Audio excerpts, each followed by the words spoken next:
Are you excited to talk about bears? Hey, Hanky? Oh, there's a good hound. There's a good hound.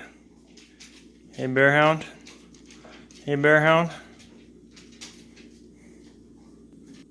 Hey guys, today I'm going to talk to you about my experiences over the last 4 months owning a Marlin 1895 Dark Series. So I originally purchased this gun as an early birthday present to myself.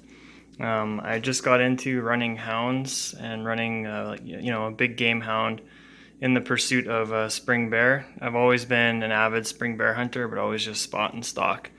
So my rifles have always been your standard Western calibers. I've shot bears with 308, 30-06, 300 Win, 300 Ultra, you name it, all your kind of standard big game Western cartridges. What some people don't realize is when you're running dogs, sometimes you're in very hectic, close quarters scenarios with bears. It's not uncommon to be retrieving dogs where you need a defensive style cartridge, where you're within 15 feet of a pissed off boar that's fighting dogs and scrapping and being, just rank with your animals. Also, if you decide that you're going to harvest an animal, oftentimes it's going to be out of a tree only 15 yards from you, or if you're on the ground with it, you may need to dispatch the bear quickly and humanely, right? So you need a lot of horsepower. So I went to my local gun store and they had a few Marlin 1895s in. I was kind of debating between the Browning BLR. I have a buddy that runs a BLR and 450 Marlin, and he has high praise for it. I decided to go with the 1895. It's a little bit more compact, and they had the Trapper, they had this dark, and they had the laminate stainless. I think they call it the GBL. I believe it's a GBL. Anyway, I handled them all. I liked the dark the most. I really like the stock. I really like the paracord. Some guys may think this is a little, cheesy. I kind of dig it. And I don't know. I just shouldered them, and they were all within a couple $100 of each other. So it wasn't really a financial decision. This one kind of just felt best to me. So I picked it up, and I've been using it as a bush pounder ever since. It's already scraped and got some. I should probably oil this up before it rusts. Got some love marks on it. It's been dragged across trees and stuff already, unfortunately. I really like this rail system, and I really like the sights. The two bears that I shot were very close quarters, and they were very fast judgment, quick decisions to take or not take. The last one I harvested, actually, this bear right here, I just got this skull back from the taxidermist. I shot him at maybe 5 yards, and he was swirling around on the ground. Yeah, not 5 yards from my unarmed partner and myself, and he was a fairly large boar, and he was pissed. So he needed to go down quick, and luckily he did. He shot and crumpled. I shot and he crumpled. When you have a gun like this, it's a good feeling. You feel really confident when you're in the scrub and you've got 300 grains, 6 rounds, 300 grains a piece, and you can cycle through those 6 rounds in about 2 seconds. It's a really fast action.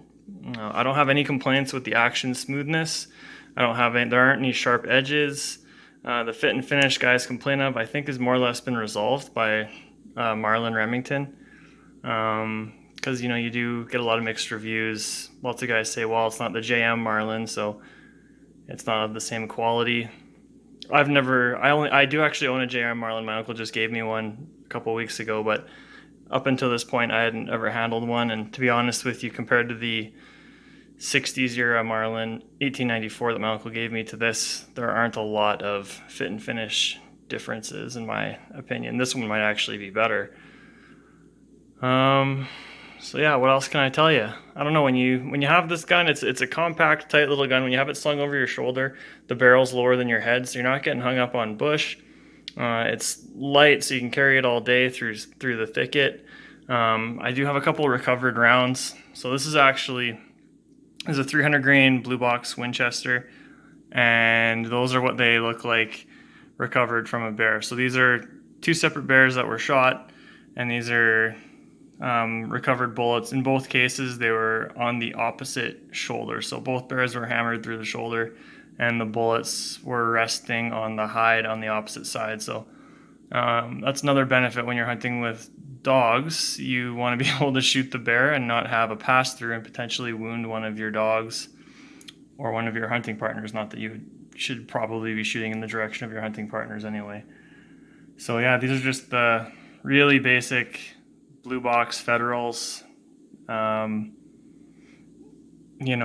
happy with the way, hopefully this zooms in correctly. Really happy with the bullet performance. There's actually still some flesh that you can see. Maybe if I get the clear picture here. Having a hard time with focus here. There you go. There's actually still some flesh curled around in that projectile that got kind of scorched into it when it passed through. There's that one. And there's this little guy too. So really nice petals, really good penetration. Didn't exit the animal, so it kept all the dogs safe, and the bear absorbed all the energy. So high praise for Federal Blue Box 300 grain, and high praise for my little baby Marlin. It's only got a 16 and a half inch barrel. Like I was saying, really compact. It's a a little powerhouse, this thing. Small little gun, packs a ton of energy. You pack a lot of horsepower. And if you're looking for something to run with dogs, or you're looking for just a general bush defensive gun, if you may encounter grizzlies or aggressive black bears, honestly, this is more horsepower than you need for a black bear. This is probably more horsepower than you need for, most North American game outside of the big grizzlies. But I wouldn't feel undergunned anywhere with this thing. Especially if you start loading up these are 420 grain hard casts. These will go through a bear and the 5 trees behind it. So when you start messing around with ammunition and different bullet types, this becomes a pretty impressive little powerhouse. Little powerhouse. So yeah, thanks for watching. If you have any questions, feel free to shoot me some questions in the comments or email me. Take care. Good luck this season. See you later.